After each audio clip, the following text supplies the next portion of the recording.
Daniel chapter 3 is the scene of one of my favorite Bible stories, one that involves incredible courage, deep faith, and an absolute lack of fear of the consequences of their decision.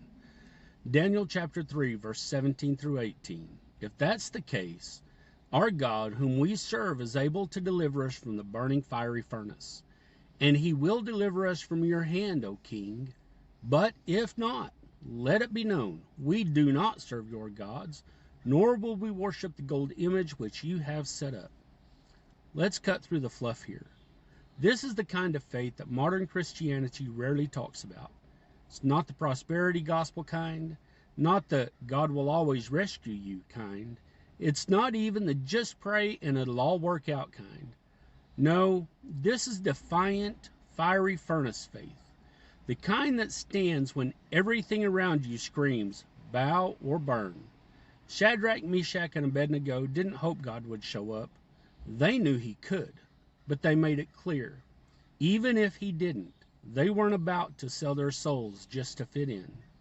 In today's world of moral relativism and politically correct Christianity, that kind of backbone is rare.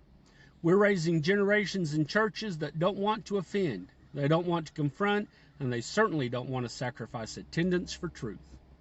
Let me ask you, when's the last time you took a stand that actually cost you something?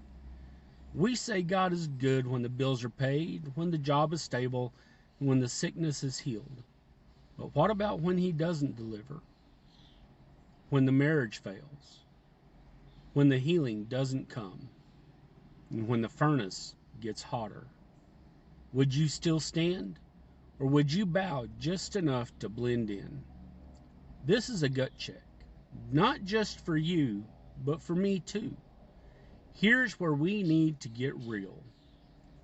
What golden image have you quietly accepted in your own life? What have you compromised to avoid conflict? Are you building a faith that stands when God doesn't show up the way you hoped? These three men were not careful, nor were they diplomatic. They didn't water down their answer to avoid offending the king. They stood flat-footed and God-focused, fully ready to be thrown into the fire if that's what obedience cost. And guess what? That's exactly what it did cost. But here's the kicker.